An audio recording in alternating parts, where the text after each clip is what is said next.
Imagine a poor boy who worked 17 hours a day in the fields just for a single meal.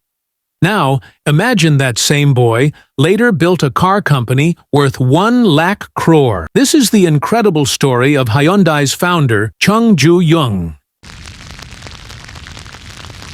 Chung Ju-Yung, born in 1915 in a small village in Korea.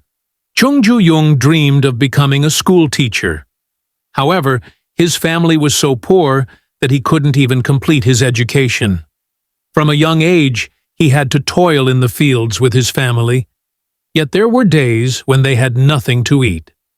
Many times, he went to the nearby city to sell wood. There, he saw people living comfortably, eating well, wearing nice clothes, without having to work endlessly in the fields.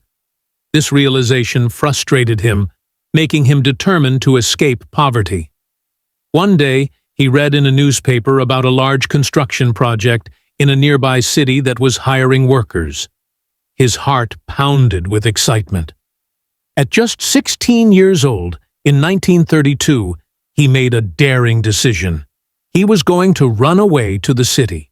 Chung, along with a friend, walked 160 kilometers to reach the city of Gwangju and took a job as a construction laborer.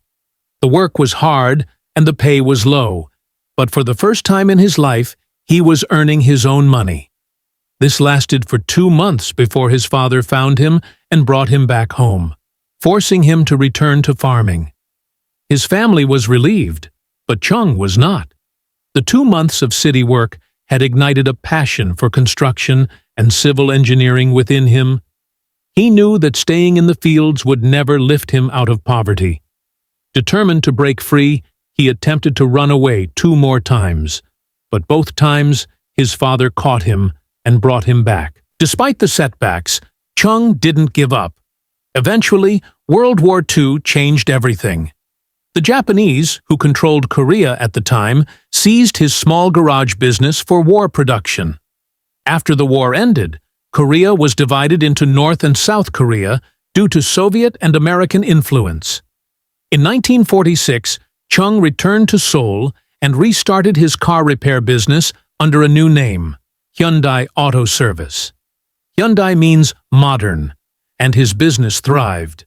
But then he saw a bigger opportunity: construction. At the time, the U.S. military was building infrastructure in Korea, and Chung knew they needed reliable contractors. In 1947, at the age of 31, he founded Hyundai Civil Works Company. Initially, he took small jobs, but by 1950, his company was handling major construction projects. Everything was going well, but then the Korean War, 1950 to 1953, broke out. Many businesses collapsed, but Chung saw an opportunity. The U.S. military needed tents, warehouses, and headquarters, not only quickly, but also reliably. He promised on-time delivery no matter what, and this reliability earned him a strong reputation. Even after the war ended in 1953, Hyundai continued to grow. The South Korean government launched massive infrastructure projects, including bridges, dams, and highways, to rebuild the country. Hyundai played a major role in this, constructing South Korea's largest dam, the Soyang Dam, and its most important highway, the Gyeongbu Expressway. By the 1960s, Chung was in his early 50s and owned a successful construction company. But he wasn't satisfied. He had built the roads. Now he wanted to build the cars that would drive on them. In 1967, Chung founded Hyundai Motor Company. Initially, he partnered with Ford in 1968 to assemble Ford Cortina cars. The venture lasted 2 years before conflicts arose. Ford didn't want Hyundai to develop its own cars. In 1973, Chung ended the partnership and sought new collaborators. He approached General Motors and Volkswagen, but they refused to share their car-making technology. Finally, he struck a deal with Mitsubishi Motors of Japan. Unlike Ford, Mitsubishi allowed Hyundai to sell cars under its own brand name. Around the same time, the South Korean government issued a policy requiring automobile companies to build an affordable car made entirely with South Korean parts. Hyundai's first car, the Pony, was a huge success in South Korea, capturing 60% of the market share. However, the total South Korean car market was small, only 30,000 cars per year, which wasn't enough for Hyundai to be profitable. Worse, when Hyundai tried exporting the Pony, it failed abroad. The car had quality issues, paint peeled off in hot weather, and it had frequent mechanical failures. For 7 years, Hyundai Motors suffered losses. People told Chung to shut down the company, but he shocked everyone with his decision. Instead of quitting, he built a massive car factory capable of producing 300,000 cars a year. His management team didn't understand. Who would buy 300,000 cars when the market was only 30,000? But Chung had the answer. South Korea's economy was booming, and each year thousands of people were escaping poverty. Demand for cars would soon skyrocket. Moreover, Hyundai's new factory was designed for exports. In 1982, Hyundai launched the Pony 2, fixing many of the original model's flaws. It became a huge success, not only in South Korea, but also in Africa, Latin America, and Canada.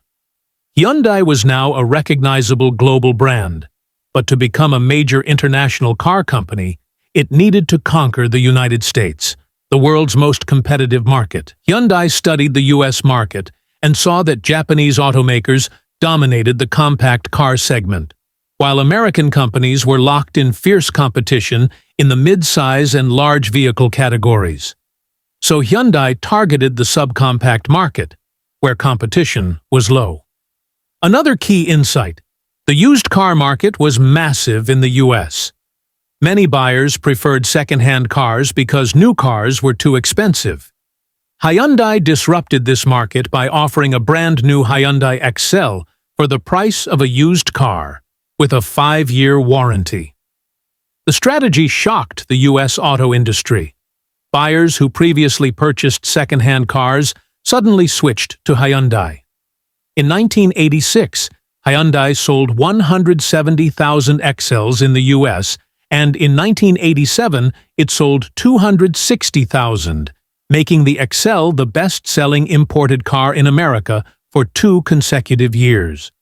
No foreign automaker had ever seen such rapid success in the U.S. market before.